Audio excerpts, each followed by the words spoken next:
against the United States. That's happening at First Northern Boys in Vancouver.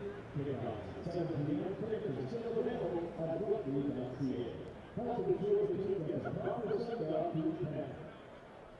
And if you're an autograph collector, we have 3 Canada Rugby players available in the red tent by the main entrance to sign autographs.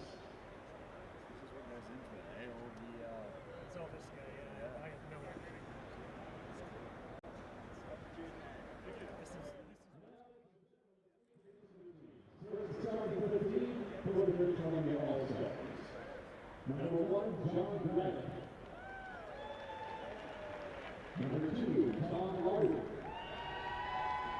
Number 3, Bryce Ward. Number 4, Jim Whitley. Number 5, Mike Kimmel.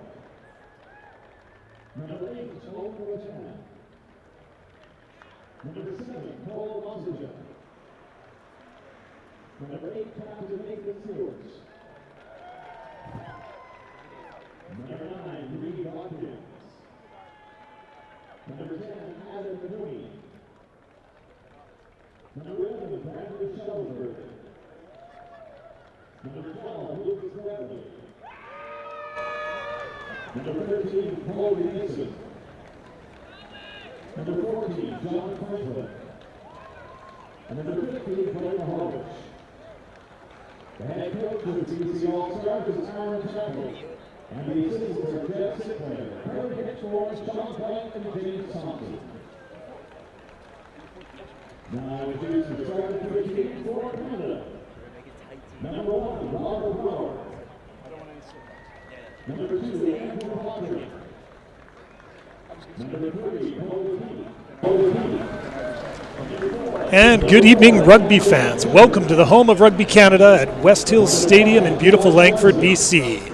My name is Jamie Levchuk. I'm honored to be providing your commentary as tonight Canada plays their second of 3 Rugby World Cup warm-up matches against the British Columbia All-Star team. From here, Canada will travel across Georgia Strait to Vancouver to take on the USA at Full International at BC Place next Saturday, September the 7th, and will then depart for Japan shortly after, where they open the World Cup campaign on September 26th versus Italy. Conditions for tonight's match are nearly ideal, right around 20 degrees Celsius, very light wind blowing that shouldn't have much effect, and there's a crowd of more than 1,000 people gathering here to cheer on both teams. For Canada and head coach Kingsley Jones, it's a completely changed starting 15 from the team that just came up short in their match against Leinster last weekend in Hamilton.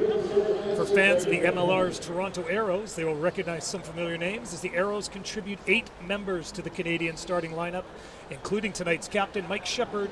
He wears number 4 and starts in the second row.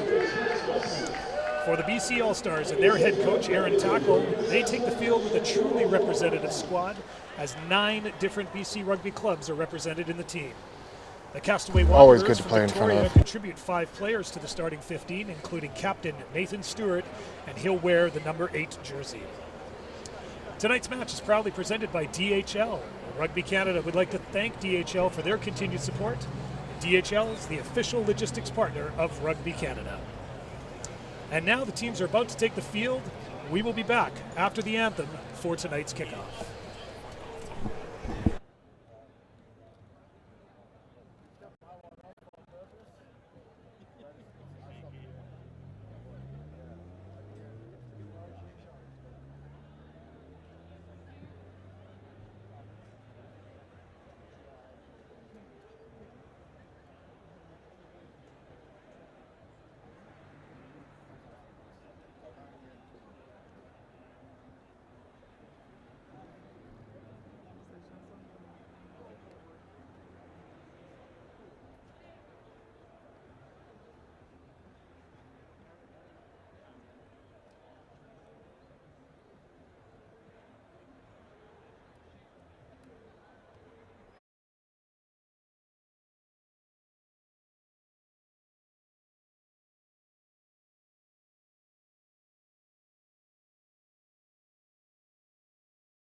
Ladies and gentlemen, on August 15th, the Vancouver Rugby Community Morning Passing of Howard Burke.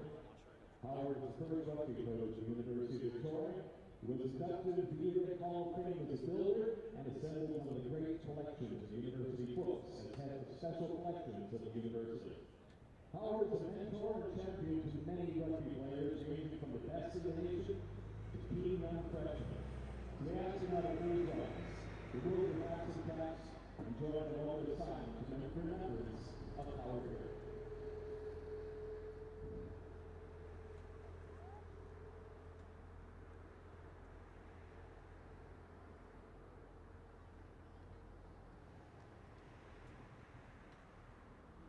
Thank you. Now, please remain standing, and let's all sing "O Canada."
And hello again, rugby fans. Welcome to West Hill Stadium. Team's just about ready to get going. And a special guest in the booth to start tonight's match. I'd like to welcome from Canada's team, Evan Olmstead. Evan, great to have you here in the booth. Pleasure to be here. Excellent. Now, we just saw the team standing there for the anthem, and obviously a little bit different than an international tonight where we've got a BC All-Star team against Canada. But I'm guessing that moment there of standing with your teammates and listening to the anthem never gets old for you guys. No, absolutely. It never gets old. It's one of the most special moments you can have as an athlete and as a Canadian. So, yeah, it's very special every time. It really gets you fired up as well. And every time the guys get the honor of doing it, you know it means something to them. And there's Gordon McCrory with the kickoff down to the far side. So what do you think when you think ahead to this game here? What do you think these BC guys are feeling right about now? I mean, there'll be a little bit of nerves, but I think a lot of excitement as well. They get an opportunity to go up against some of the best players in the country and really put their stake in the ground and see where they match up. And a couple of short balls there from BC. Now moving it into the back line. Ruck just out front of their 22. Some stiff Canadian defense here to start. Something you guys always want to probably set the tone right from the start. Yeah, it's something that we've really been working on a lot with Richard Wigglesworth, our new defence coach, is really putting pressure on the opposition and getting off the line aggressively. So a few good examples of that there, and then leads to BC exiting their line and giving us a line out around the halfway mark. And a nice kick from number 10, that was Adam McQueen. So first line out of the game, and obviously being a second row, line out's one of your specialties. What are you looking at the first line out of the game? I think you just got to get the ball in, look for where the opposition is giving you a gap and take it, and just get everyone on the same page for the first one of the game. And a nice clean win by Canada there. Miss out pass. Good pace from Connor Traynor. Offload down to Andrew Coe in the wing. No knock on there by the referee. Canada retains possession. Luke Campbell now with the ball, hitting it up. Jamie McKenzie in there digging for it. Jamie McKenzie wearing number 24. And referee Chris Asmus says the first man got in with his hands on the balls. That's going to be a little disappointing there, Evan, only 5 meters out. Yeah, it was an exciting passage of play to get down there. Obviously, you want to keep hold of the ball and build some pressure when you're in the attacking zone like that. But, good defense from BC. They got over the ball and got the steal. Now BC looking to clear their lines here. And that ball has found touch. A couple minutes into the game here, no score at West Hill Stadium. BC All-Stars and Canada. Throwing in for BC, number 2, Tom Larder, hailing from the Nanaimo Hornets. One of the 4 foreign-born players in BC's lineup. A good steal there by Canada. O'Leary offloads.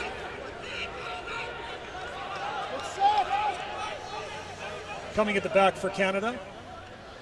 This is the captain on the day, Mike Shepard. To O'Leary. Short ball. Giuseppe Dutois taking it up.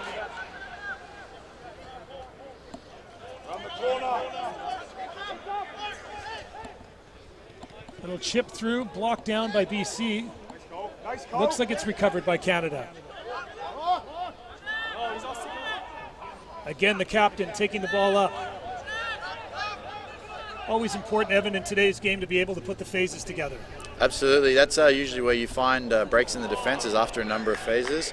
For the first 5 or 6 phases, defense will be usually pretty coherent and together. It's only after that when guys start getting a little bit tired you find the cracks. And in the offload there, slight knock on by Canada. Scrum will be down to BC just inside their 22.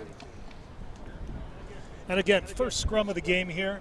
Canada on defense there. What are you guys looking for when you sit down with the first of the scrum of the day? Yeah, I mean, we've done a lot of work. Rob Brower has scrummed really well for the Arrows this season, so he'll be obviously looking to continue that form. We've been working on a lot of things with Boris, our new scrum coach as well, so it'll be just interesting. Don't want to give away too much, but let's just see how this one works out for the boys. Absolutely. No trade secrets to give up here. Referee Asmus didn't like the way it went in there. It's going to get them reset.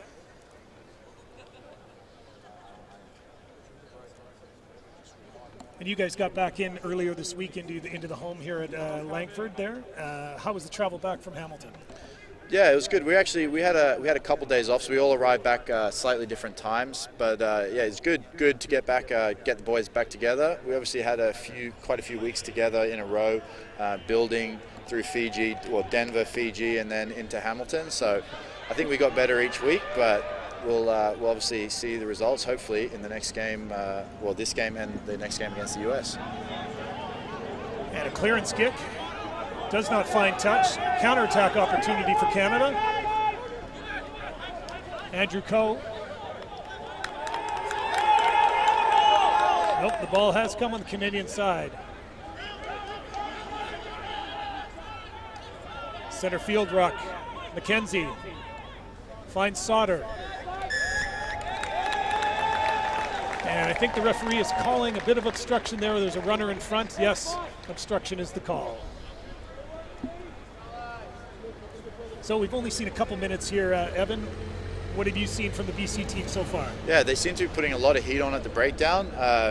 They're obviously trying to pressure the ball. They must think that there's an opportunity for them to slow the Canada attack by putting the heat on there. They're doing a pretty good job. They got a turnover. They've made some big hits, so that's obviously going well for them. I think from the Canada boys, just looking obviously to string the phases together, be exciting on attack. The good thing about a game like this is there's not a whole lot of pressure, so you can feel free to throw that offload and test your skills. Where in a test match you might think twice.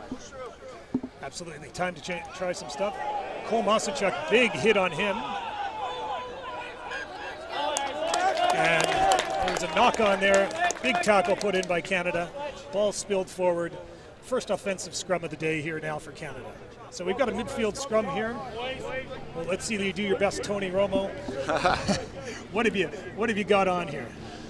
Well, usually for me, actually, I've been playing a lot of second row, so I am head down, pushing hard, and I have no idea what these guys are doing out here. One of the keys is usually to have two sides to attack from. As you can see, you've got a ball player, Shane O'Leary on the left and Theo on the right. So, obviously that means the BC team has to defend both sides. But other than that, you have to ask one of those fast guys. They'll tell you. They're going down the left side here. Looks like they've created the 2-on-1. It looks like Andrew Coe has a clean line in. And we have our first try of the day. Canada's number 11, Andrew Coe, in on the wing. Pretty simple through the hands there and a simple 2-on-1 on the outside. Yeah, but I think it comes down from a solid set piece. Luke Campbell obviously played the ball well off the back of the scrum there, and it is a tough place to defend. As a flanker, you're worried about number 8s picking, number 9s running wide, and they're usually pretty quick, so you don't want to get skinned by one of those guys. There's a lot to consider. It's not an easy place to defend. So first try of the game goes to Andrew Coe, and we've got Shane O'Leary setting up for the conversion. And again, we were talking before the game. Obviously, BC just starting their season now might be a little bit of a fitness advantage for the Canadian boys. But if this game does start to snowball that way, I think you guys are going to want to still work through your systems in this and not pay too much attention to the scoreboard. No, that's 100% correct. It's really just about trying to make sure everyone here has an opportunity to put their hand up. Obviously, the World Cup squad hasn't been finalised yet, so these guys here are sort of fighting for their opportunities to go to the World Cup. And part of that isn't just about doing one-off great things, although obviously that's great, but it's about how you can play in the system, if you can work well within the team structures, and then obviously everyone works well together, then we'll look good together. And the conversion by Shane O'Leary is successful. Score stands 7-0 Canada.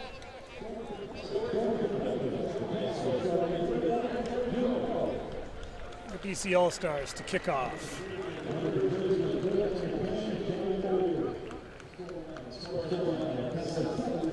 Deep kick, finding the winger, the try scorer, Andrew Coe. Cole Mosachuk downfield quickly to make that tackle. McKenzie directing things from the back. Short ball. Shepard takes it up for some hard yards. Just as you said before, Evan, BC not giving up much in the first phases. No, absolutely. It was a great kick by McQueen, good Wolfpack guy.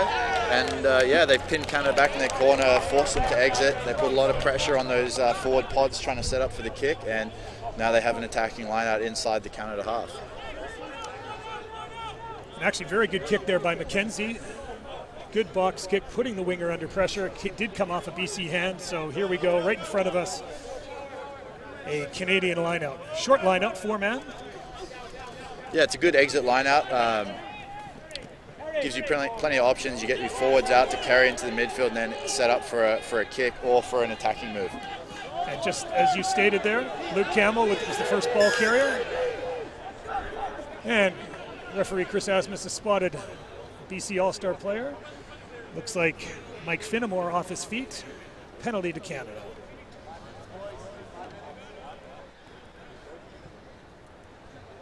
O'Leary will look to gain some yards.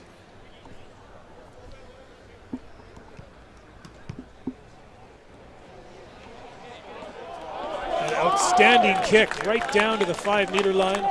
As a forward, you gotta love when your fly half does that for you. No, absolutely. You obviously want those 5-meter driving opportunities, and if he puts the ball right on the corner flag like that, it's outstanding. Now, are we thinking we're gonna have a catch and drive here? If I was a betting man, I'd say it's highly likely, although they might have something up their sleeve that they've been working on at training this week. You never really know. Looks like Josh Larson is the one going up. BC tries to bring it down, is unsuccessful, and the maul is on. Looks like it's secure, they've gone in. Nicely rolled off the right side there, and it looks like it's Andrew Quattrin at the back of that maul, scoring Canada's second try. Nice formation there on that maul. Yeah, it's good. The guys got in tight. They got in quickly, which is obviously key to setting up a good drive. And then, then it's just a sort of a test of strength and who's gonna push who backwards. And obviously, quite an important piece of today's game still is the maul, especially off lineouts like that. Something you guys have been working on. It's been an area where we've had some success, but we've also struggled from time to time. Yeah, it is. You're right. It's an area where we've had some good times and some bad times. It's a very important part of today's game, particularly a Northern Hemisphere style, because pretty much teams they'll scrum for a penalty, kick to the corner, maul for a penalty, do another maul for a penalty, and if you can either get guys in the bin from repeat infringements or score tries from a maul, it's a pretty effective way to grind down a team. And you mentioned Northern Hemisphere. We'll get into that a little bit later. You're one of the few that not only have played in the Northern and Southern Hemisphere, but I think you've done them all in the same calendar year this year. Yeah. I've put a few air miles on the clock this year. Started off Auckland, Newcastle, Auckland again, and then back to Newcastle to finish the season before we linked up here.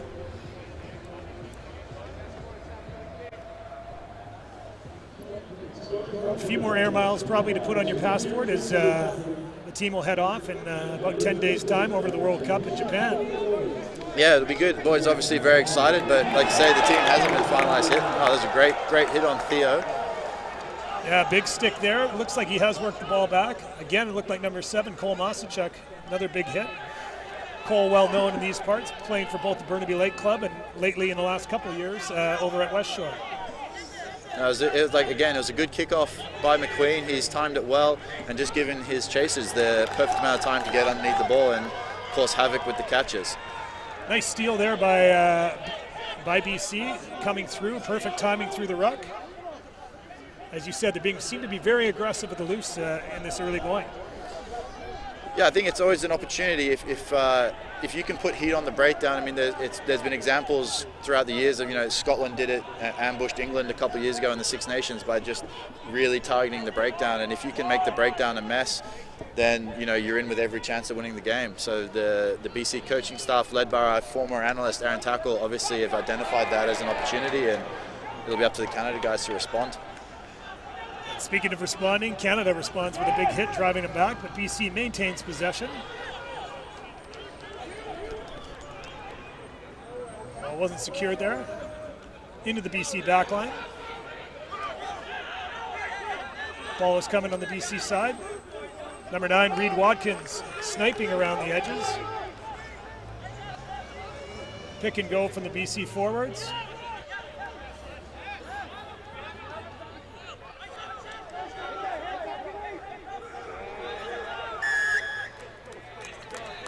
Looks like a high tackle is being called here. Right out front of the post. Be interesting to see what BC does here. Already down 14-0 early. Are they going to kick for points or are they going to go for the corner? And as you said, without this being a true international or this, they, maybe some more chance, but no, BC is going to try to put some points on the board.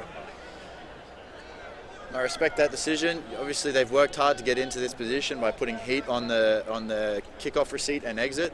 They got the ball back, put some phases together, and fair enough to take your just rewards from the hard work down here.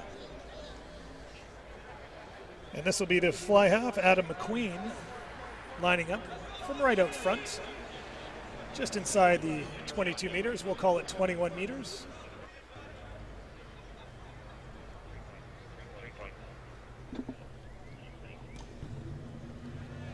And the kick is through. BC gets onto the board. Score now stands Canada 14 and the BC All-Stars 3.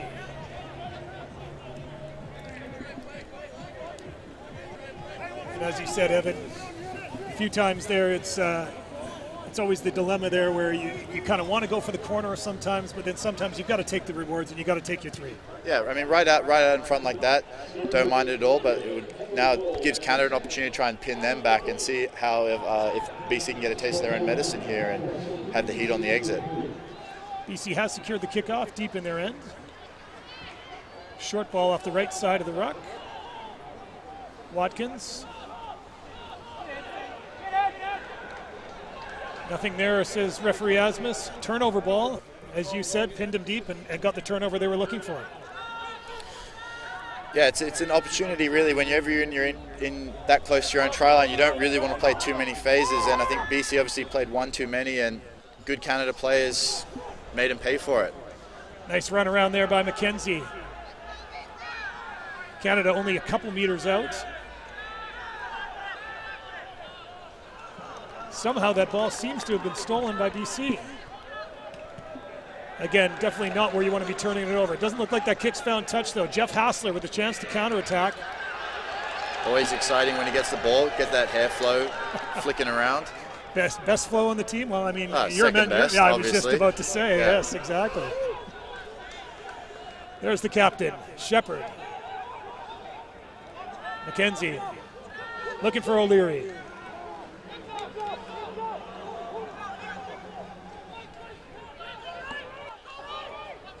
This is Luke Campbell. Tried quick hands. And we have a knock on against BC. It'll be a scrum down to Canada. And really,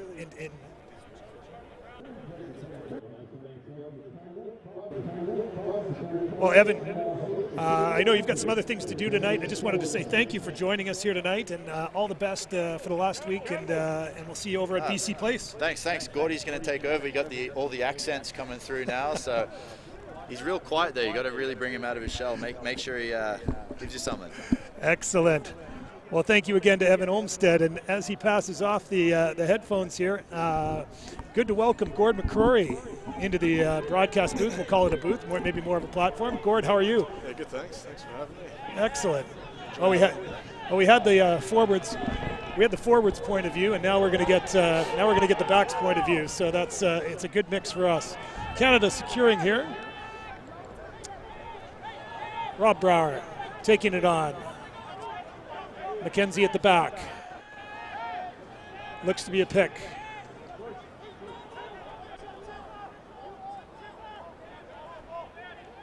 Canada going again through Quatrin.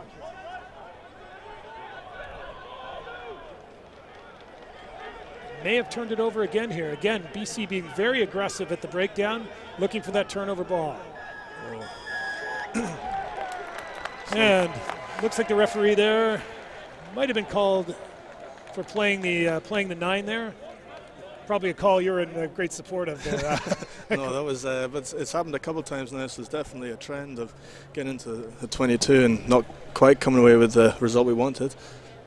Just a little bit of inaccuracy.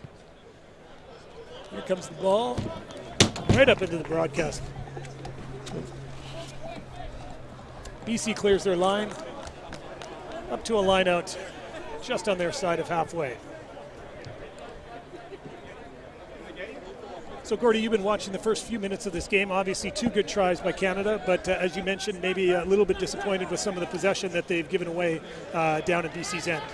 Yeah, I think the Canadians have done well. They've had the momentum of the game. I think just apart from that time that the BC had the ball, they had most of the momentum, most of the territory, most of the possession. Scored 2 good tries, just maybe didn't come away with a couple more that we definitely should have scored, but just a little bit of inaccuracy at the ruck time just gave BC an easy exit.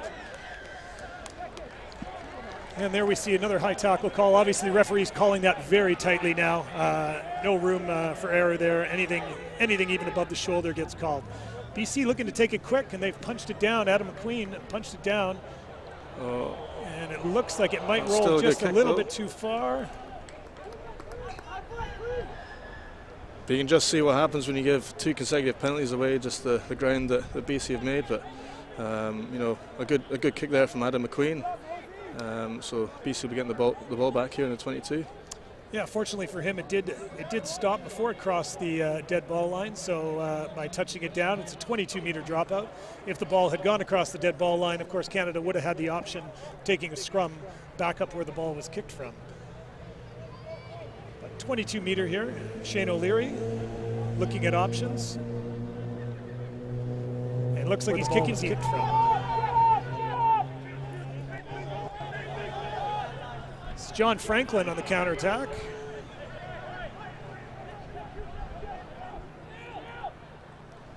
That was a good chase from Canada, though. They've put BC back in their own half, so that's a good return from that 22.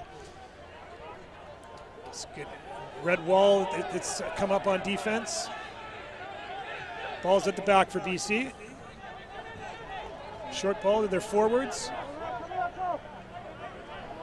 A lot of contest along the breakdown there. Mosachuk takes it up. Quick ball. McQueen, stutter step. Wrapped up. Watkins releases. And the referee is coming back. He was playing advantage. And few penalties being conceded here by Canada. Yeah, I'm not sure what that was for. I couldn't quite see, but I think the intent there from Canada in defence is definitely there. They're definitely getting off the line. Some good line speed, putting the BC guys under pressure. But once again, some sort of inaccuracy has given BC a chance to knock the ball into Canadian half, into Canadian territory.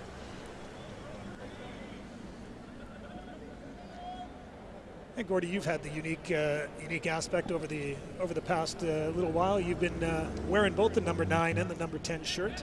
In Hamilton, we saw you back on the number 9 shirt against Leinster. How did that? Obviously, you guys, not the start you wanted there, but you guys finished quite strong against Leinster. Yeah, no, I think it was definitely a bit of a wake-up call. I think it's the same thing that happened here. We were inaccurate a couple of times, and Leinster put us in our half, and their set piece put us under loads of pressure.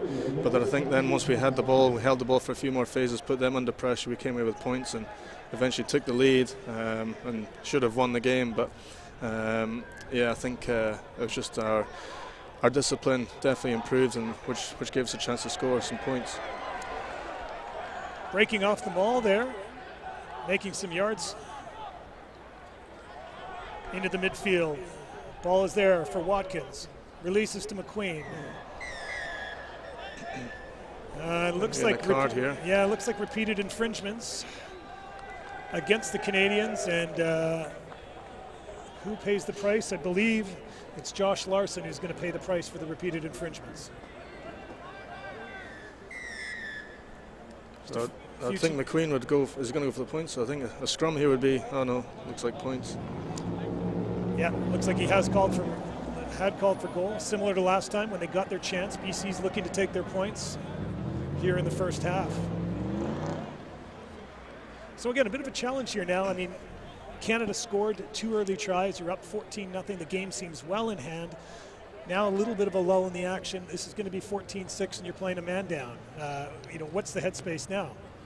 Yeah, I think we just go back to the discipline again. I think we've got to make sure that we're squeaky clean now, because any kind of opportunity for BC to put the ball into our territory and have a set piece is obviously with a man down the forward is going to put us under pressure. So I think it's now we just play with the clock and make sure when we have the ball we keep the ball, but when we don't have the ball, make sure we're squeaky clean. That's the second penalty of the match there for Adam McQueen. And again, 14-6 now is the lead for Canada, and Canada will play a man down for the next 10 minutes. O'Leary with the kickoff. Again, goes deep to the corner. McQueen takes. And again, keeps the ball in play. Another counter-attacking opportunity. A little bit of a wayward pass there. O'Leary decides to punch to the corner, and it's a good kick there. Nicely recovered there. It wasn't quite the pass he was looking for, but good vision there to look at where the space was. Yeah, no, it was great. I think getting the ball into Theo Soto's hand with a bit of space is definitely dangerous for BC, but Shane did really well there, looked up, saw where the space was, and executed a really accurate kick. This is great for Canada, because BC are in their own half. So we'll run the clock down a bit here, and this isn't where BC want to be playing. This is exactly where Canada want BC to be, though. Absolutely, playing a man down, keep the ball down here, and get that man back on the field. Short pick here by BC. Referee judges he was not held. He is able to get up. Here's the box kick from Reed. And that has gone out on the full. He was in front of the 22. That ball comes all the way back to where it was kicked from.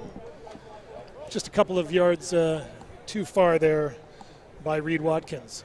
I think you could see Rob Breyer there was putting some real pressure on Reed there. I think all Reed could see was the big prop in his face, so sometimes that's a bit off-putting, and something like that kind of pressure, we can ends up in a result such as this. And the box kick from number 9 now, and having played number 9, it's such a key skill now of your exit strategies now. Oh yeah, it's huge if you can have an exit and almost get the ball back. The defending team are under huge amounts of pressure straight away. So it's definitely a skill that we work on as scrum halves, and something that we'll hopefully keep improving on. Bit of a misfire at the line out by Canada, but they were lucky the ball came back. Now looks like they've got an attacking opportunity here. Sauter, dancing feet. Shepard hitting it up. McKenzie goes in again. Flat ball to Dutois. Nice ball. And didn't see what the call there was, but it looks like not rolling, slowing the ball down in front of their posts. Opportunity for 3 points here for Canada, if they choose to accept it. Yeah, there was some nice composure there. They kept the ball, played a few phases, put BC under pressure, and BC come away with giving a penalty away in front of the sticks. And especially when you are down a man like this, prudent to take the points if they're on offer. Yeah, I think so for sure. You know, one, it winds the clock down, and two, you can actually get some points on with 14 men, which is always a bonus. So this is exactly what the boys would have wanted to have done after the sin bin was called. Excellent point in that the clock does keep running, the sin bin does keep clicking down, and dual purpose, put points on the board and get a little closer to getting your man back on. O'Leary from only about 15 meters, almost right in front of the sticks.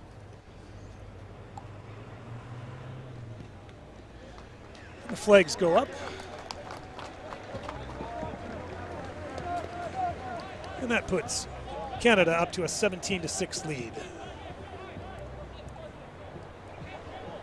It's going to be interesting, Gordon, to see, obviously, the start of the BC season. Some of these players may not have been in daily training environments and stuff. How BC manages as the game goes on, and do they get worn down? I think you're right. Yeah, this is their off season, so it's definitely not a time when they maybe have any match fitness. But I think, you know, when you get a chance to play against your fellow countrymen in a national capacity, I think, you know, these guys will want to prove a point to the national coaches as well. So it's definitely all to play for. Absolutely. Skip pass to Campbell.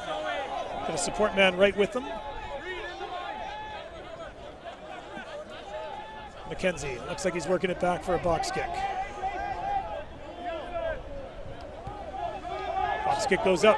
Coe is on the chase. Looks like it was knocked on. Canada regains. Really good opportunity here. Released. Dutois out to Jeff Hassler on the wing. He gets ahead of steam. Knocked on though by Canada. Unfortunate knock on there. Scrum to BC. Yeah, that was a shame. I think Jimmy wasn't expecting that pass, but I think BC were on the rocks there. So, but they actually did really well to get back in defence and into defensive shape and put pressure on those passes. So, but a great box kicks there again from Jamie and Andrew Coe put on the pressure. And Shep, the big fella, getting into the ball in his hands, and we put some more pressure on BC here again. It looks like we had our first sub of the game there. Number 22 for BC, that's Mike Smith from the UBC Thunderbirds coming into the game. And again,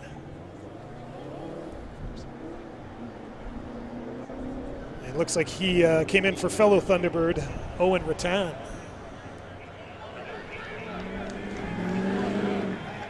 Nice mix on this BC team. 9 different clubs represented.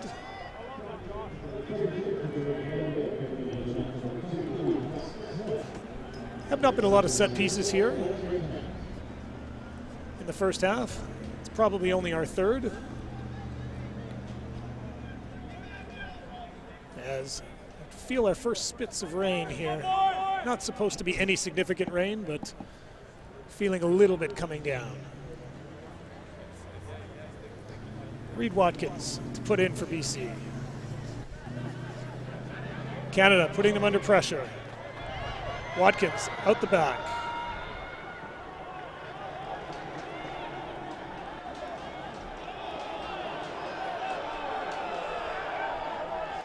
Vocal crowd here in Langford, trying to make the calls for Chris Asmus. Chris has made his own call. And a little explanation to Canada as well. It's another tough result for Canada. I thought, a 7-man scrum there, they looked fairly dominant, so the big man Boris Stankovic would be pleased with that aspect, but then I think then Reid Watkins saw a bit of space down the blind side and did well, and I thought Canada did well to get back into some sort of defensive shape to put pressure on BC, but once again those inaccuracies at the breakdown gives BC another platform to attack. And again, Canada playing one man down. Josh Larson is in the bin. BC with the line-out throw. They've overthrown it. Masachuk regathers.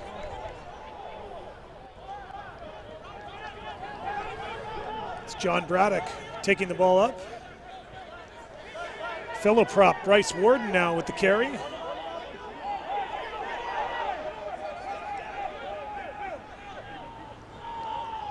Ball is there. McQueen offloading to Luke Bradley, formerly of the Sevens program. Now having a run out at inside center with the BC All-Stars.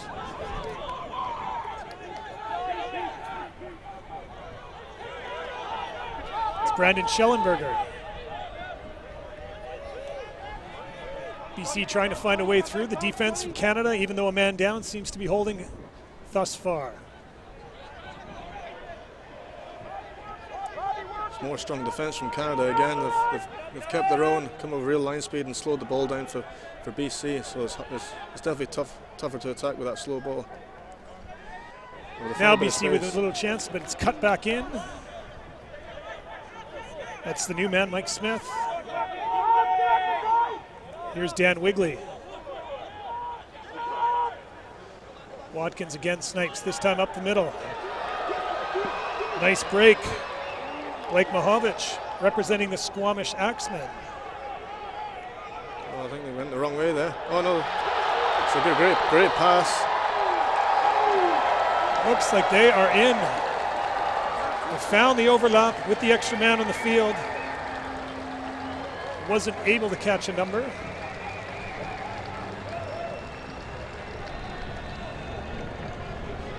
There was some good play from BC. I thought they held the ball really well, were patient. And then when they broke the line, they were able to really capitalise on that man advantage and get the overlap and score in the corner. So some good rugby there by BC. They do capitalise on the extra man on the field.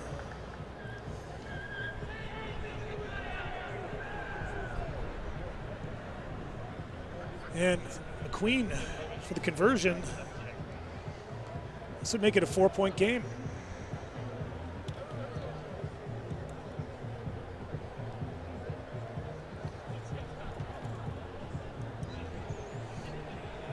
So again, Gordy, take us into the mindset here. Again, you were 14-0 ahead, game well in hand, take a yellow card. Now you're a little bit on the back foot. Could be a 4-point game. What's being said right now in the huddle there? Yeah, I think that there wasn't too much wrong with what happened there. I think just one missed tackle, and then when when the momentum's lost, it's very, very hard to regain that. So I think there'll definitely be some cool heads in that group that'll just say we did well.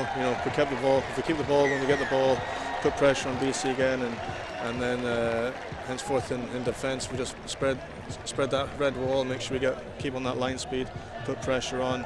We'll be fine. So 17-13.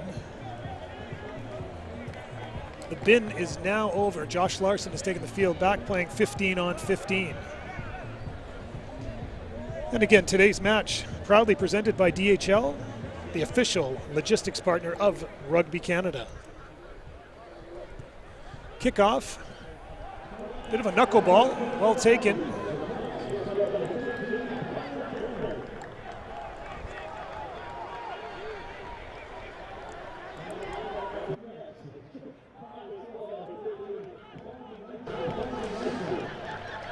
And it looks like the try was scored by number 13, Colby Mason from the UBC Old Boy Ravens. BC coming out of their own end. Canada once again defending.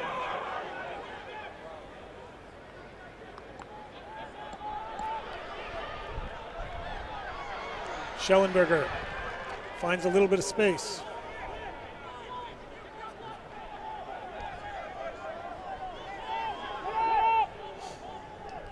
is there for BC.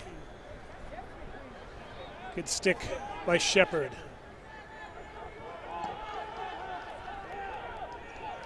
BC beginning to string the phases together. And just as I say that, they nudge one forward and kick it out of bounds and give a line out over to Canada. So good response by Canada there, good defense, holding their lines. Yeah, definitely. I think, BC didn't get too far with about 7 or 8 phases, so that's definitely a good sign. And then to kick the ball away means that there's obviously no other option. So it'll be interesting now to see what Canada do here, having the ball. They haven't had the ball in a while, so this will be good to see what they can conjure up here. Canada ready to go on the attack. First order of business, get the line out right. They've won it on the top ball. O'Leary. Sauter breaks through the first tackle. Again to O'Leary. Miss ball. Coe out on the wing. Inside step. Tries to offload.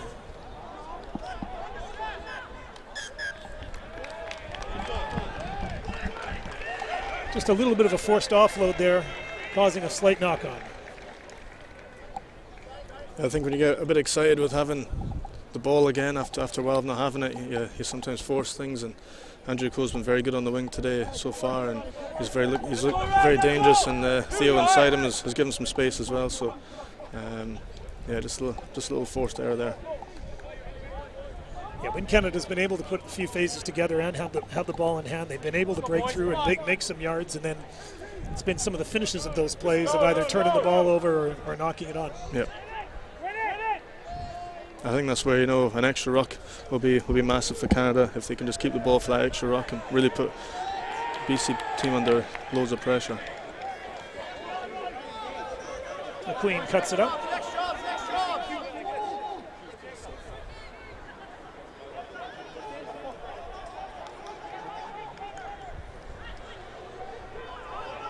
Watkins. It's a number 9 that likes to go, likes to snipe around the edges. Yeah, he's a good strong runner. It's one of his strengths, so it's good to see him have the confidence to have a crack here. Again, BC looking to string phases together. It's there on their side. Braddock moves in to play scrum half.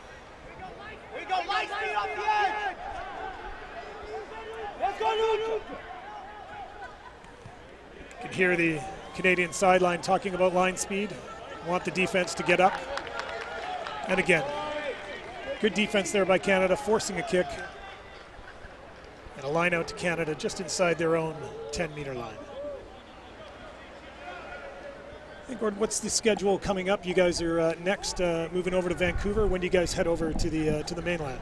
I believe we head over on Sunday, so it'll be good to have a week in Vancouver in preparation for the US game, and then all going smoothly. There'll be a trip to Japan afterwards, I've heard. So hopefully all goes well. There you go. And yes, a big match at BC Place on September 7th, 7 p.m. kickoff against the USA, full international. McKenzie putting up the box kick. Hassler on the chase. Times his tackle perfectly. Catches Schellenberger just as he lands. But well taken by Schellenberger. Yeah, that was a great take. He did really well there. And he's coming at 9 as well. Again, you're right. Schellenberger comes into 9.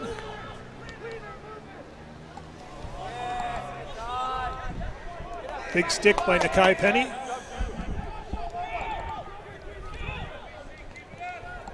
It's blocked right back at him. Not sure if it was blocked or just hit Jamie McKenzie. A little scrappy at that breakdown. Watkins takes it up.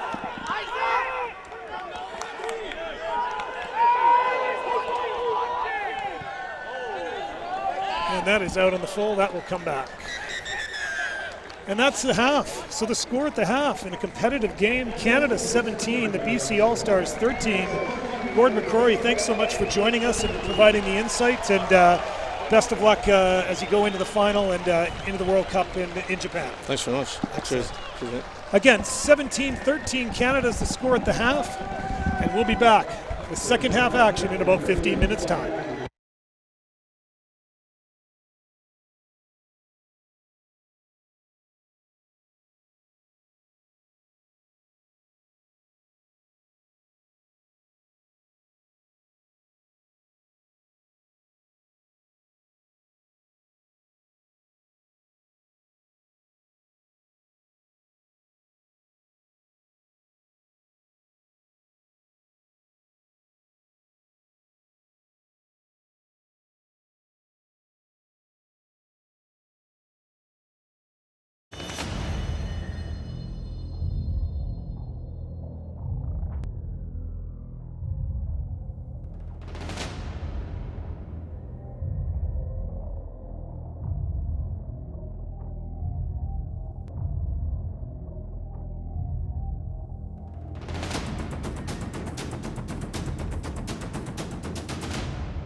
Discover the experience.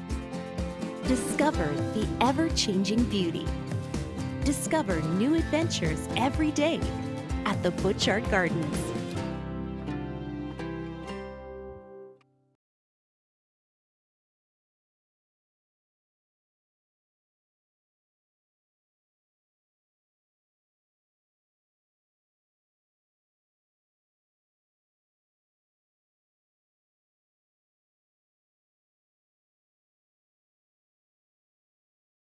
Always good to play in front of our home fans, and it should be some pretty tough games.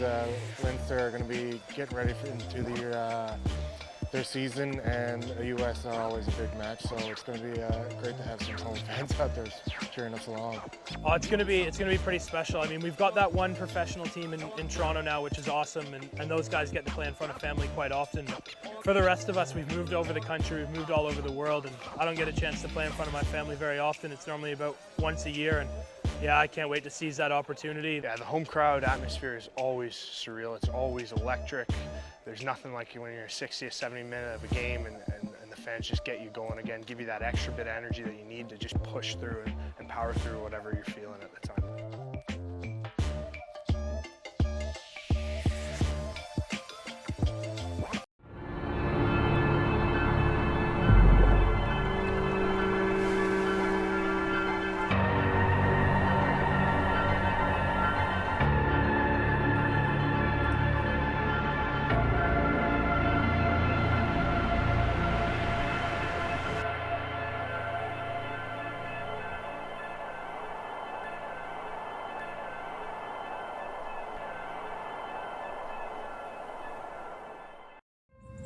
What began as a pristine golf community with its 2 Nicklaus design courses in the stunning West End Bear Mountain has grown to become one of North America's most celebrated urban resort communities. And now, Bear Mountain is pleased to introduce its newest neighborhood, Cypress. Discerning purchasers can choose from executive building lots and homes, gated community and townhome living, all just minutes from Victoria.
Discover the experience.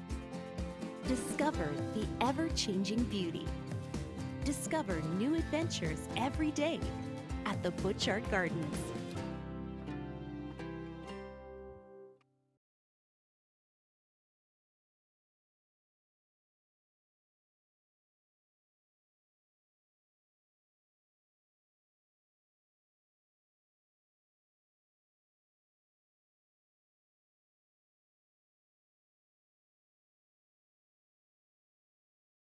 Always good to play in front of our home fans, and it should be some pretty tough games. Leinster are going to be getting ready into their season, and a US are always a big match, so it's going to be great to have some home fans out there cheering us along. Oh, it's going to be pretty special. I mean, we've got that one professional team in Toronto now, which is awesome, and those guys get to play in front of family quite often. For the rest of us, we've moved over the country, we've moved all over the world, and I don't get a chance to play in front of my family very often. It's normally about once a year, and yeah, I can't wait to seize that opportunity. Yeah, the home crowd atmosphere is always surreal. It's always electric. There's nothing like when you're 60 or 70 minutes of a game and the fans just get you going again, give you that extra bit of energy that you need to just push through and power through whatever you're feeling at the time.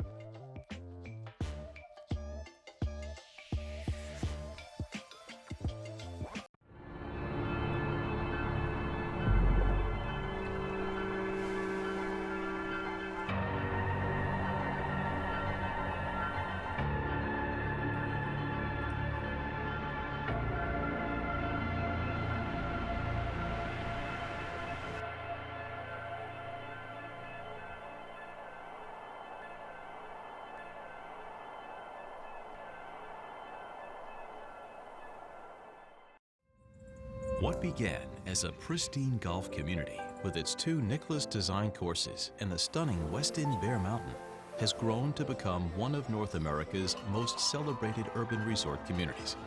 And now, Bear Mountain is pleased to introduce its newest neighborhood, Cypress. Discerning purchasers can choose from executive building lots and homes, gated community and townhome living, all just minutes from Victoria.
And welcome back to West Hill Stadium. Getting ready to start the second half. As we do, on behalf of Rugby Canada, I'd like to recognize our premier and signature partners, Canterbury, HSBC Bank Canada, Honda Canada, and CTMS Travel Group, for their support of Rugby Canada and today's match. And we'd also like to recognize a number of our official partners, a lot of them with island connections. The Globe and Mail, Bear Mountain Resort, right up here in Langford, the Bouchard Gardens here on Vancouver Island, Helijet, Langara Fishing Adventure, Shawnigan Lake School 30 minutes up the road, and Scrum Master, all official partners of Rugby Canada and today's match. And don't forget, Canada concludes their World Cup warm-up schedule on Saturday, September 7th with a full international versus the USA at BC Place in Vancouver.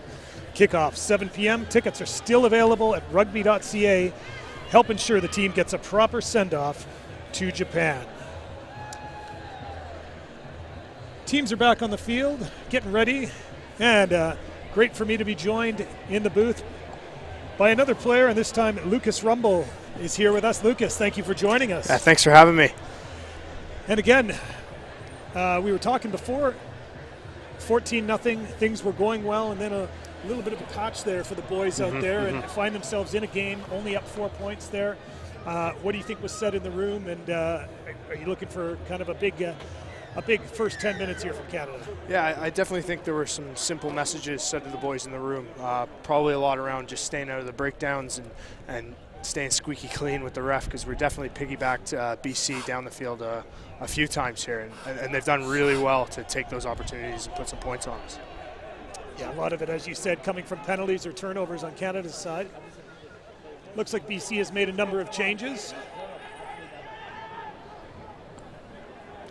We'll try to get some of those in as the play comes. Campbell offloading. It's Connor Traynor. Ball's available at the back.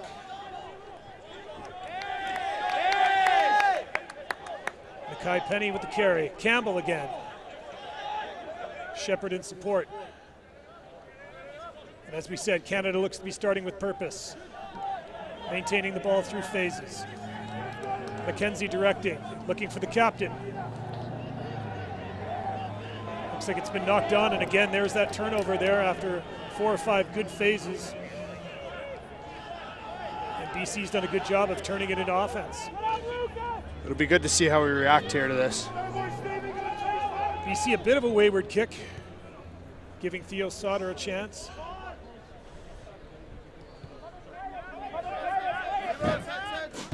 That's Stephen Gillies into the match, man from the Nanaimo Hornets, clearing out and clearing the ball to touch. First line out of the second half here.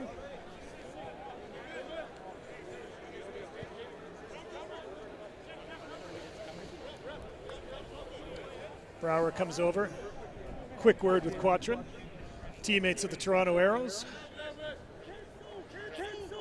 Obviously, also where you're playing as well. Lucky there. Bit scrappy at the back. BC again. But a knock on, says referee. And again, I mentioned the Toronto Arrows, 8 of them starting. Pretty much, what a dream to have professional rugby here in Canada, and a great first season making the playoffs in Major League Rugby. Yeah, no, for sure. That was definitely on our expectations to try and get to the postseason in that first season, and I think next year we can grow off that and do even better. And for a guy from Toronto, there's nothing better than playing in your hometown, a professional sport. So it was really exciting to see it come to light. Absolutely. Not only for the Toronto area, pretty exciting for all of Canada to see professional rugby in Canada. Oh yeah, definitely helps the boys here grow their game and get some games in, week out, and just get better. Tough scrum there for Canada, but they managed to scramble it free. Trainer again making some yards. Campbell. Nice hands. Larson bounces off that tackle. Again to O'Leary, looking into the corner. Kick.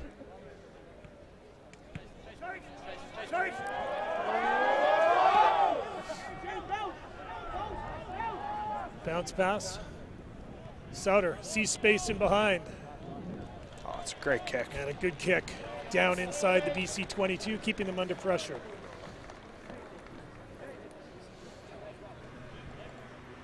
It's been an impressive effort so far from BC. Again, guys not in their season, but as Gordon McCrory was pointing out in the first half, probably up for this task when they get a chance to play against guys in front of some of the national selectors and coaches that they want to put their hands up and be seen as well. Yeah, you never know how many opportunities you get to kind of put your hand up and showcase your talent. So when that does arise, no matter what's going on, I'm sure you can get up for it, right? Solid line-out win there by BC. Not moving much. Switch pass in the backs. Well defended. Spilled forward. Turnover ball. Let's see what Canada can do here. Quick ball off the back. Dutois. Misses Trainer. A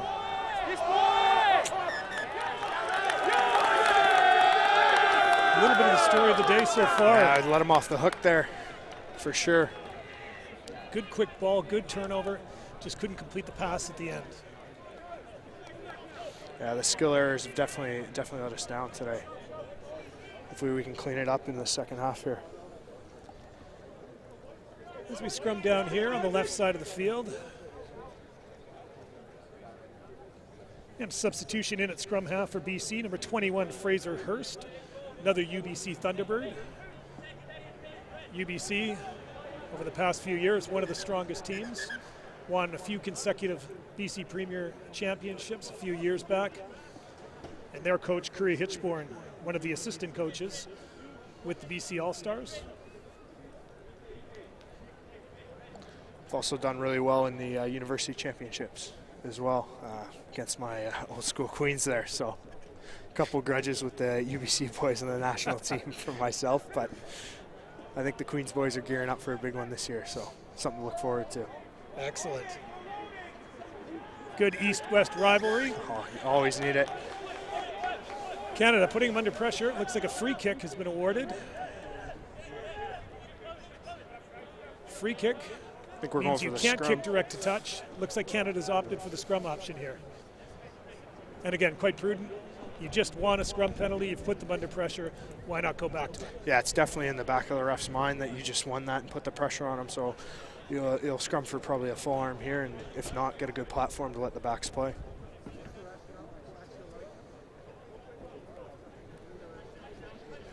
Canada looks like they've come out with the same lineup, haven't gone to the bench yet. BC, again, perhaps looking at the fitness, has made some changes into there and getting some fresh bodies on.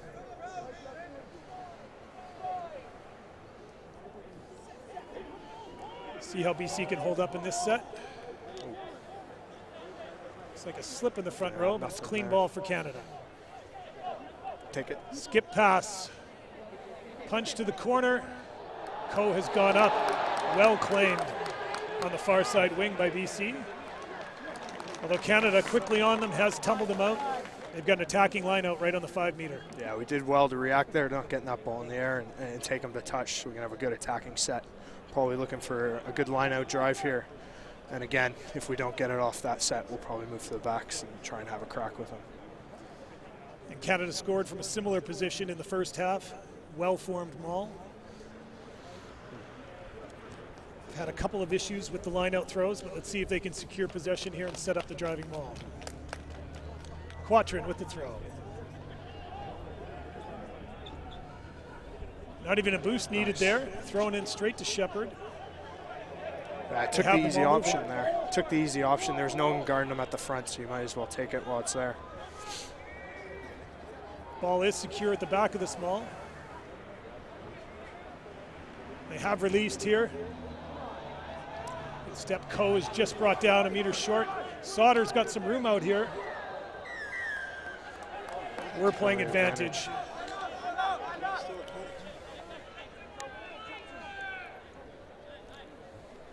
Referee Chris Asmus walking back to the mark where the advantage was being played from.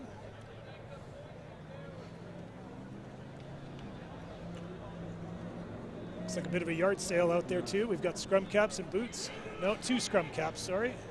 It's always like that in the mall. The boys will pull, tug on anything they can. Anything to get leverage. Always. Canada taking that, kicking to the corner again. They're going to try to set up the maul, I guess, off the line out. Yeah, we got a decent platform off it last time. Penalty advantage, so you might as well go back to it. And again, set piece so important. Need to be almost 100% on your own set piece in the international game these days. Yeah, 100%. Teams will make you pay if you're not 100% on it. It's a game about pressures nowadays, and you're just relieving the pressure so easily if you can't complete your own sets, right? Canada with the drive on. Reformed. Ball is secure at the back. Now it's down to the bottom. Big collision of inside centers there. And it looked like the BC number 12. That's Luke Bradley there, wasn't rolling away and has been called for it.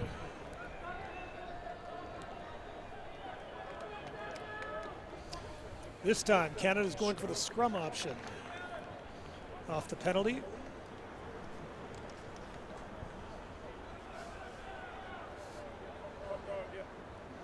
Again, by taking the scrum option, puts 8 of their players into a scrum and creates a little more room out for the backfield. Fresh front row coming on here.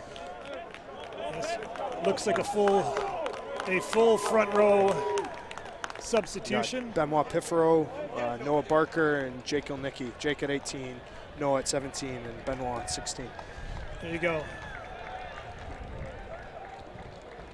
So that's the shift of the day for Brouwer, Quatrin, and Keith.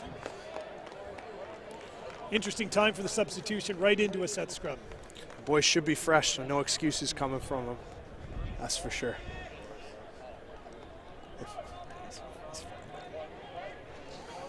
Canada with the new front row packing down.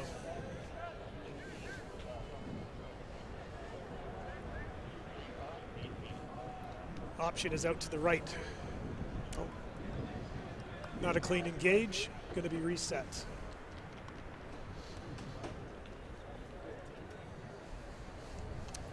Again, hosting this game here at the beautiful new West Hills Stadium in Langford.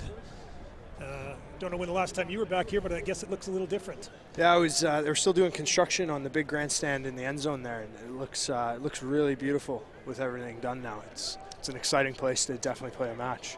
Capacity now over 6,000 here, and we look forward to filling it for future matches. And of course, the HSBC Canada Women's Sevens that's hosted here annually. So some new front rows here in the game, and having some trouble getting the scrum. Second reset. Yeah, the boys definitely trying to assert their dominance coming in and show that they mean business. So this could be what's causing the resets.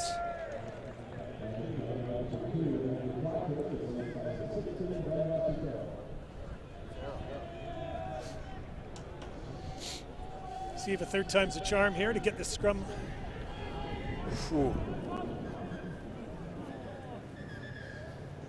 And Chris Asmus, referee, wants to have a little chat, I think, with the front rows.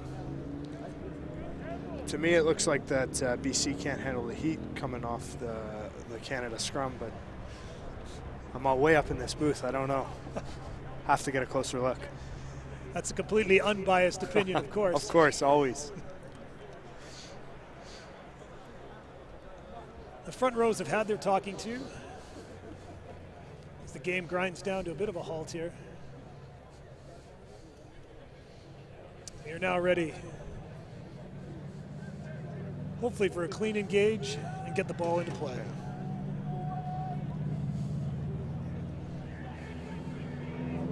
Looks good this time.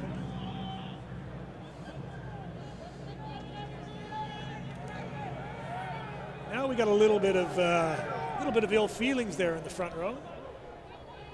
Again, it looks like it did come down on the BC side there. But referee hasn't indicated any penalty.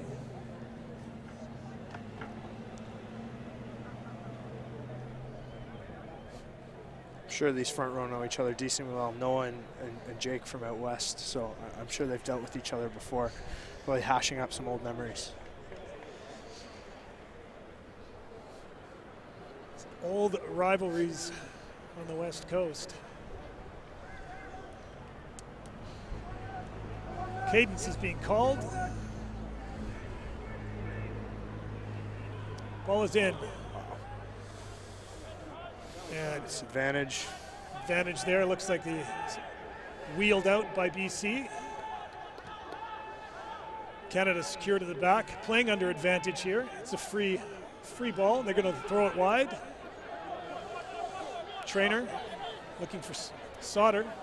Sauter one-on-one.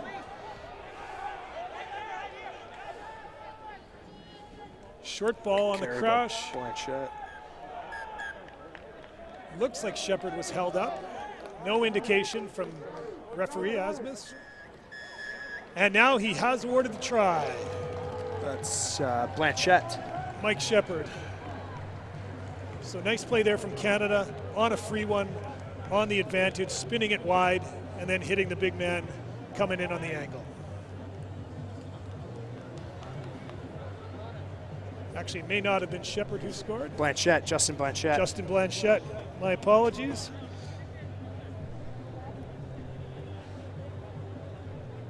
Another big body as well.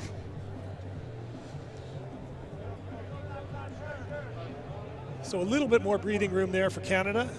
Score moves to 22-13. O'Leary lining up the conversion.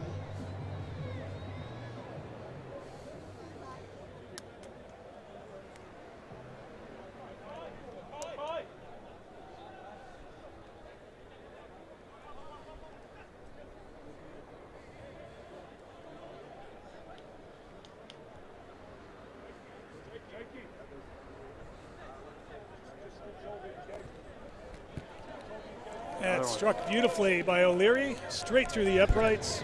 Conversion is good. Score now stands Canada 24, BC 13. And during that conversion there, another substitution into the match. On the wing, Kanoa Lloyd coming in place of Jeff Hassler, another one of your Toronto Arrow teammates. Arrows guys from Mississauga, Ontario. He's definitely a strong ball carrier, one to watch out for when he's got it in his hand. Shepard going up for the tip-off, cleanly taken.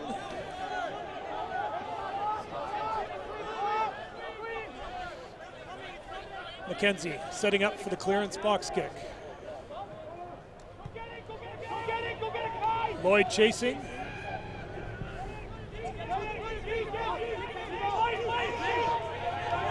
Kicked ahead by Dutoit. Lloyd straight into this on the chase. Wrapped up McQueen. It was a great take and a great kick under pressure from Detroit. New man in, Brian Moylette with the carry for BC.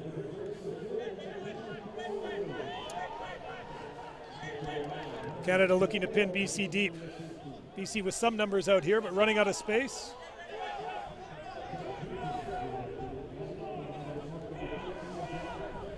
Pass goes to ground. Canada quick up on defense, pushing BC back in their own.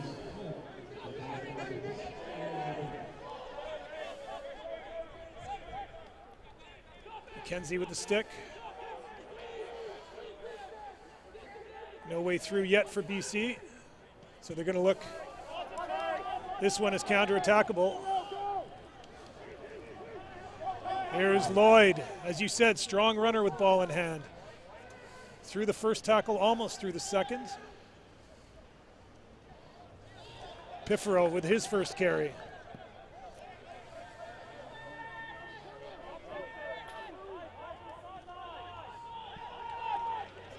Oh, it's good work on the ground there. There's Blanchette again. Piffero taking the ball up. O'Leary coming in to help out. Great clean out.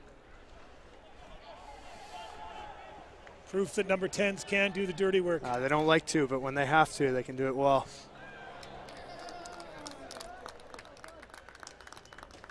Looks like it was knocked on there in the far corner. And now coming in pretty nice when you can bring off the bench a 56 cap veteran in Phil Mack. Phil Mack coming on for Jamie McKenzie. Definitely be picking up the pace here, getting the boys working a little harder around the corner. Phil from right here in Victoria, BC, obviously familiar with West Hill Stadium. And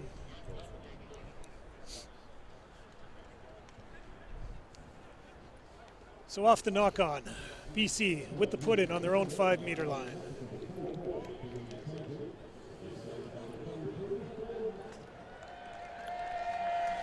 See if the Canadian scrum can put them under pressure again, Lucas. I think they can. Ooh, if they can get.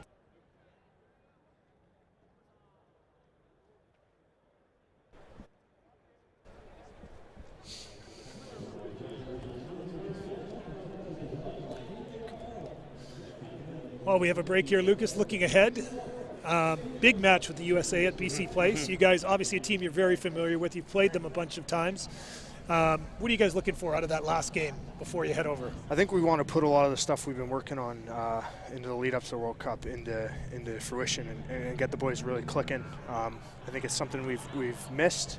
It's just getting everything going right, attack, defense, set. So I think if we can get those things right, it'll be a happy day. Pretty amazing escape there by BC.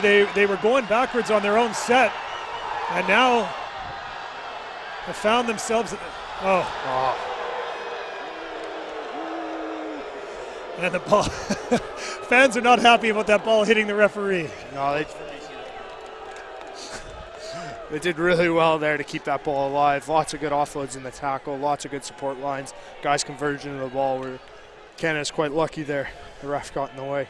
Yeah, and I think Canada's got to be pretty happy with their set scrum. They were moving BC back, and yet BC was able to secure off the back and turn it into a huge counterattack, making 65 meters up the field. Sometimes as a flank, when you feel that scrum going forward, you can get too stuck into pushing and not focused on the rest of the game, so you might miss that ball coming out and miss the jump.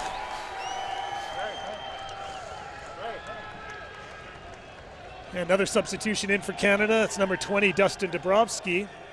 Again, plays for the Castaway Wanderers, local here in Victoria. Lots of local flavor. And again, BC under pressure, but securing the ball off the back. Good handoff.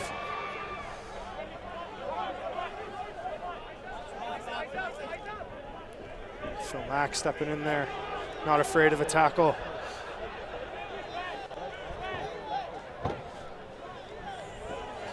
Captain Nathan Stewart taking the ball up.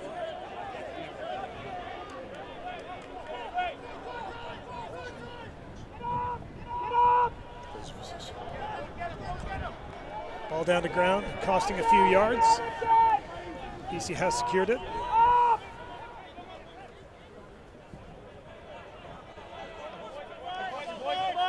Red line of defense there, trying to bring pace.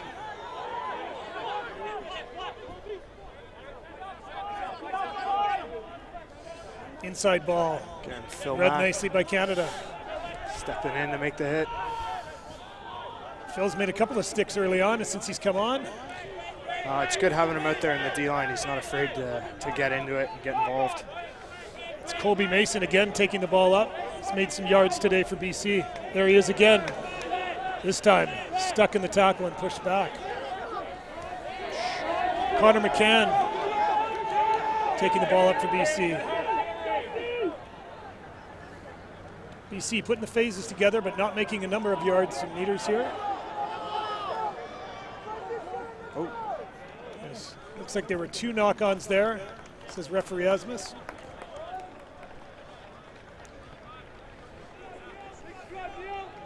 Well, Lucas, I'd like to thank you so much for taking the time to be with us, and best of luck as you guys head over to Vancouver and onwards to Japan. And again, thank you for doing this. Yeah, thanks for having me. Thanks everyone for taking the time listening to me, my voice here. And BC Rugby for putting on this game and everything. This is unreal. Good stuff. Our thanks there to Lucas Rumble. And we go from current players to a man who really needs no introduction, Gareth Rees, joining us here now in the booth. And Gareth, maybe been a little bit tougher than some people would have thought than, for the Canada boys so far. Oh, I've played in a few of these, and it's great. BC boys have taken their chances. Really unlucky on that awesome breakout down the far sideline there, but they've been up for it. Maybe the Canada boys are a little guilty of trying a little too hard, but there's lots of good action here, and a very biased crowd cheering for BC and not for Canada. They do seem to be definitely in the BC corner. Yeah. And now it's BC's turn to put the front row boys on. Looks like they're returning. Obviously not a test match, so they're letting free subs go in and out. And again, on the BC side, from a fitness point of view, they might welcome the ability to do that. And Kai Penny coming off for Canada as well. He's put in some hard yards, as is that back row trio with Justin Blanchette. He's worked very hard as well. His hand up for man of the match, possibly Justin Blanchette. Has looked good. And another substitution in for Canada. Number 22, Travis Larson, went in there. And I believe Josh is still on the field, so we might have the Larson brothers both out there. Yeah, the boys from Parksville. Their dad came to play for Nanaimo, and then they ended up running Tynamara up at Parksville, for those of you know it out west, a great resort. And the boys were born here, but then went back to New Zealand and played their rugby down there.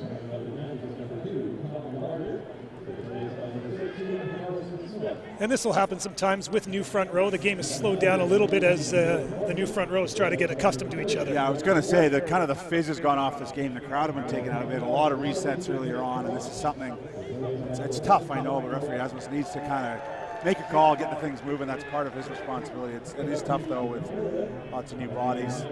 BC have given a good effort in that front row. Going where there's space. Well, this could be interesting. Kicks through. Lloyd's got to stay on the park. Almost. If that would have stayed in, Lloyd had a real shot at it. Just Theo Sauter choosing the right option, just couldn't execute, and Lloyd went immediately past his man. And a guy like Kai Lloyd is here because he's got X factor. He makes things happen, and I know Kingsley Jones, you need players like that. In fact, Theo Sauter, the man who kicked the ball, has a similar attributes, and there's no substitute for that in the modern game. BC with the line out on their 30-meter line. A lot of substitutions in now. And sometimes when there's substitutions, that's what happens. The signals get crossed a little bit. Look at the old man go! Philly Mack. Finds Dabrowski. Well, there's no better open field runner than Phil Mack when things break down a little bit. The BC have done well to regroup here. O'Leary has found some room on the inside. Looked like a young Gareth Rees going through there. The man was on out wide on Mark, but he doesn't get the ball. Still pounding Canada. Blanchette, I believe. I think that's Blanchette's second of the game. Let's see when he gets up. Yeah, I think so. The man from Bedford via Montreal.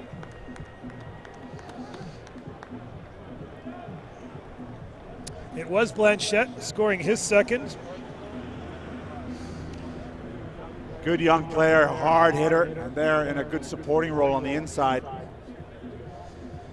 looked like Cole may have been unmarked on the far sideline. Canada chose to come back inside, and you said O'Leary, who will attempt this conversion, he saw the hole, just a little bit disconnected, that BC defense, and this is why not having had as much time together, just the drills in the last 15, 20 minutes of a game, that's when things break down, and you saw no inside support when O'Leary looked for the gap. Yeah, I think this is going to be the telling time now for this BC team. Can they dig deep? Can they stay in? Or will the floodgates open a little? You'd hope that the national team that's ready to get on a plane to go to Japan for the World Cup would be in the ascendancy in the last 20 minutes. Leary, who's been strong today with the boot, in his full routine here. Clean strike. He always has a little look, but they've been straight today. And no problem right through. Another 7 on the board. It's 2 tries now for Canada in the second half. 31-13. Canada over the BC All-Stars. Jamie, I got to say, we got a good little atmosphere here. Great to have the local support, and the mayor and council of the city of Langford have done so much to build this stadium. This was our chance to bring some rugby here. We had the Pride players have a little session. They are honored at halftime and congratulated their head coach, Jamie Cudmore, back from France to lead that program. And then after this game, with our World Cup team playing against BC All-Stars, there will be some action, the early action from the Langford Sevens. So lots going on, and we're really grateful to have this facility to play in and these athletes to show their abilities. Yeah, absolutely. Grand opening was last weekend, and it's the first rugby game to be played here in the new over 6,000 seat West Hill Stadium. Box kick put up by Phil Mack. Lloyd again underneath it, taps it back. Right back to Phil. Finds O'Leary. Well, things are breaking down a little bit, but it's favoring these open field attackers. There he goes. Sauter. Where are they going to give it? Oh, the UBC combo. Coe gets caught down. Coe on the inside line, though. They have produced quick ball and looking to swing it wide here. Oh, good pickup from Dubrowski. Options on 1-on-1 for Lloyd. He squares up. He gets hit. 3 meters short. Back inside. And easy run in for Travis Larson. And again, stretching from side to side there, moving the ball all the way to the left and then all the way back to the right. And you're seeing some hands on hips and some hung heads there on the BC side. Yeah, just a scintillating break from Sauter up that side. Bit of a strange support line. I thought Cole committed him early, and they really needed to just set up the last defender. But credit Canada, they stuck with it. Lloyd did his job, kept the ball alive, and then Larson in a good flanker role was there in support and got the try.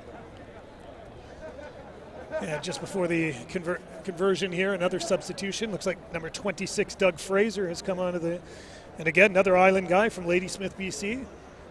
Yeah, he's in for Giuseppe Dutoit. Rumor is he's moved in with Pamela Anderson back up in Ladysmith, but that's not confirmed yet. But Dougie obviously fighting for a spot in this team. Didn't get the PNC tour, but we'll want to have a few minutes here to show Kingsley Jones that he's there and ready if needed. Yeah, a lot of these guys out here on the field today, again, trying to do just that in front of the Canadian coaches and putting their hands up for selection is the group has to be cut from 42 down to 31. Well, depending on how you look at it, all the stars of that last try as O'Leary lines up this kick, you've got Sauter, you've got Kaino Load and Coe. Sorry, they're the ones, another great kick. They're the ones maybe fighting for 2 spots, the 3 of them. It's, it depends. There's options for a World Cup coach, whether you take 3 hookers, 3 scrum halves, you take an extra forward over a back. There are quite a few options, and that'll be the discussion with Kingsley Jones' coaching staff over the next 24, 48 hours. I think you mentioned the team is due to be announced now on Tuesday morning in Vancouver ahead of the USA game. So very, very tough, and credit these players for making it tough for Kingsley Jones in the selection of panels. And of course, some of these BC players, likely not in contention for this World Cup, but want to put their hands up and get their name known by the Canadian coaches. Yeah, you got it. And as you've been able to report, Kingsley Jones has been really thorough. I think more so than I've ever seen before in the World Cup selection. He's included the likes of the Toronto Arrows staff, who've been working with a lot of these players, other MLR coaches. I know he's talked to a few old guys like me and Rod Snow and Al Sharon, just soliciting opinion. Jamie Cudmore and the coaches here, so lots of opinions on. There's a tap through. It's an interesting kick there by BC. I don't think that's what he was intending with the kick. They have secured ball, though, on their 22. BC pound away. Just getting back to that, there's a lot of different philosophies as to how you set up your squad, whether you take younger players, and I know he wants to reward the players that got him the job done at the repechage in November. Kick put up by BC. Sauter underneath it, well taken. It's a strong match. So good, Jamie. He just dances out of tackles like it's nothing. There's O'Leary with the educated boot, pinning BC back right to the corner. One-on-one here. Good tackle from O'Leary too. Wow, this is midfield. This could be dangerous for some tired BC defenders. You don't often see a number 7 put foot to the ball, but Masachuk does it. Oh, what a step. And again, Sauter's kind of come into focus here in the last, as the game has opened up, really suits his style of play. And the big boys even offloading the tip ball there. There's numbers for Canada. Yeah, through the hands here. Look like they've got, Fraser hits it at pace, his first touch of the game. BC managed to slow it up. Good work from them, 10 meters from their own line. It's Barker making some hard yards. Looking to release now to the backs. Oh, good pass. Very nice flat ball line there, hitting Josh Larson in stride.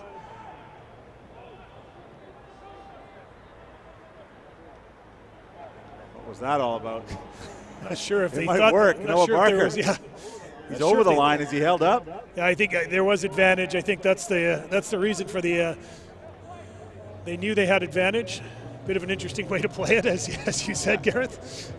The other thing, there's about 12 of the Canadian squad here, not dressed. Some would say maybe first-choice players, but they had a hard run before this, and they're also looking on, and a few of these guys maybe making a claim for a starting spot as well come that first game against Italy at the World Cup and this weekend against the U.S. It would be great to have a good crowd out in Vancouver. If you're listening online, first of all, thanks for joining us, and good job, Jamie, to you and all the BC rugby crew for getting this game up.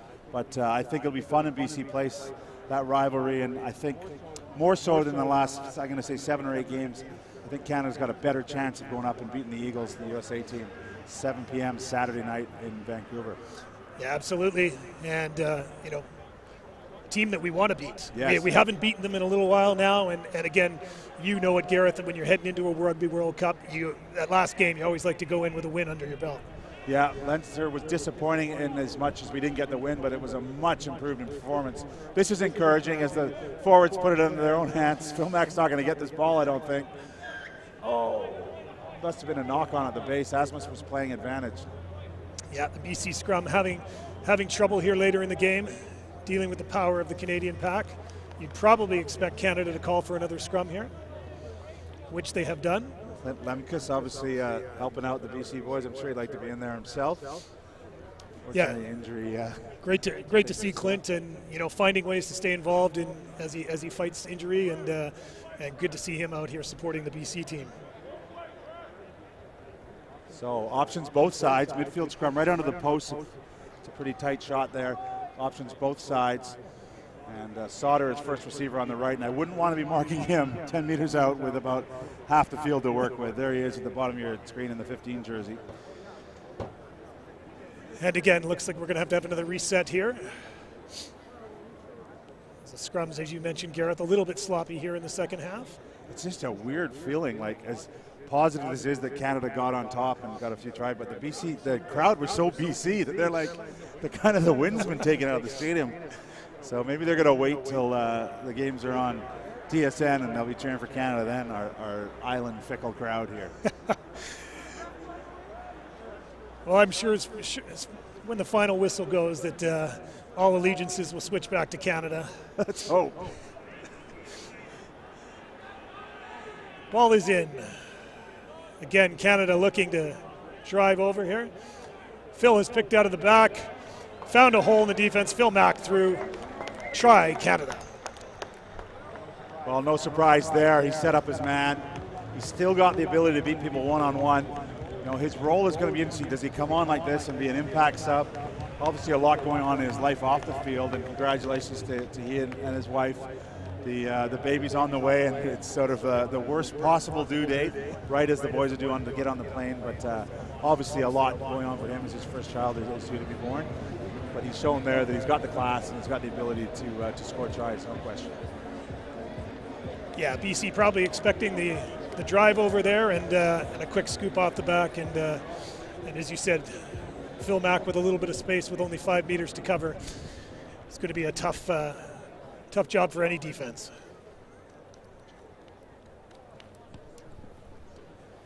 And coming off the field, both Theo Sauter and Justin Blanchette as wholesale substitutions in. Another conversion over as the game moves to 45-13 in favor of Canada.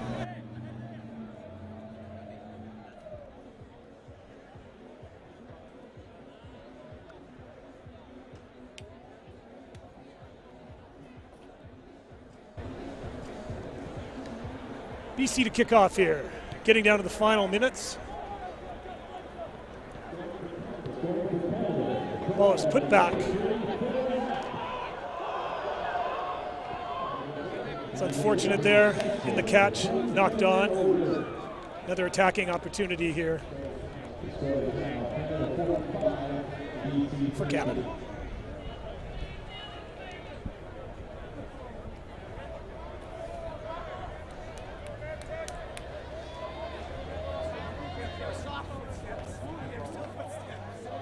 And Gareth, you've obviously been to a number of World Cups with the national team. What's it like, getting off the plane this year, obviously going over to Japan there? What's the vibe like? What's the, is it hard to keep, do you want to step off that plane and just get into action, or do you want to be meticulous and go through? Well, I've been to all the World Cups actually in some form or another, and I tell you what, it makes me personally more Canadian than ever before, because you are literally got the rest of the rugby world, the best of the rest of the rugby world, and you're there to prove yourself for Canada. And overwhelmingly, I think the work that's been put in on this training field and all around the country for the arrows and all that, that's when you measure yourself, right?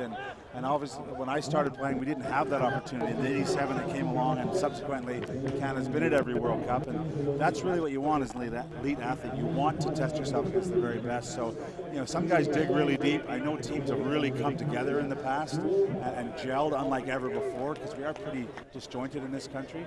So, that's what I always look out for, to see those special moments, a bit of suffering together, or extra time together, or just being on that world stage together. It produces some good results sometimes for Canada. And a nice backline move there from Canada, and the ball was slowed down there at the breakdown. And you mentioned taking on the best of the world, and in the pool that we've been drawn into with South Africa and New Zealand, we literally are taking on two of the best in the world. Yeah, there's no question. Regardless of the performance indicators, playing the All Blacks at the World Cup is a special moment, facing that haka. But equally, Italy and Namibia.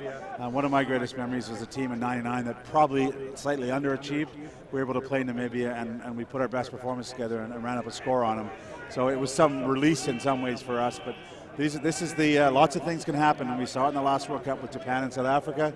And those are the moments you work hard for, and hopefully you take your chance when they're available.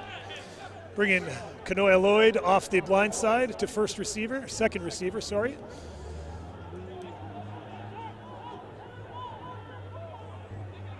And if I'm not mistaken, Gareth, somebody kicked 11 for 11 in that Namibia game, I believe. Yeah, and the boys weren't making it easy. It was a track meet, and they were scoring on the outside just to test. But that was a tournament. That was moons ago, but we lost the big one to Fiji. We were in control of that game, and it's a pretty fine edge, especially these days, more so these days. All the teams, in our pool, Namibia and Italy in particular, will be so professional. If you make a mistake, they'll jump on it. We saw that against Tonga in the Pacific Nations action, where Canada made too many mistakes. We saw it a little bit last week against Leinster, against a very, very good professional team. So that's the challenge, to stay together. And when you do make the mistakes, maybe bend, but don't break. And the penalty went against BC, and again, Canada electing the scrum option. They've been putting BC under a lot of pressure here in the second half on the scrums. Good chance to work a set-piece move off the scrum. A few subs on the field out here. James O'Neill's on the field, the late replacement for Matt Heaton. And Will Kelly out here, number 28 on the wing, playing wide. Only a fly half, but really a gifted player in attack in particular. Good young player that I'm looking forward to seeing, and I'm sure the next World Cup cycle he could be a big feature. BC are off from their own line. Again, a bit of a plague for Canada today. They've turned over a little bit of ball within the 10 meters of BC's in goal a few times. Kudos to BC, still throwing the ball around and looking to attack.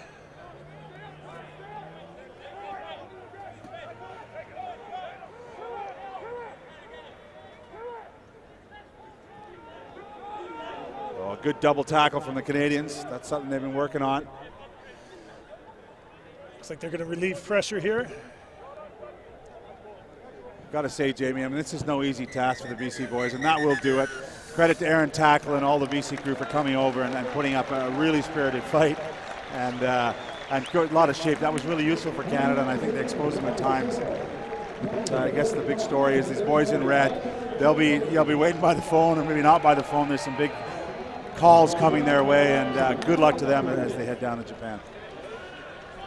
And that is it. Again, 4-point game at the half, 17-13. Canada wins the second half, 28-0. Final score, Canada 45, BC All-Stars 13. Just one final comment. We have picked a man of the match.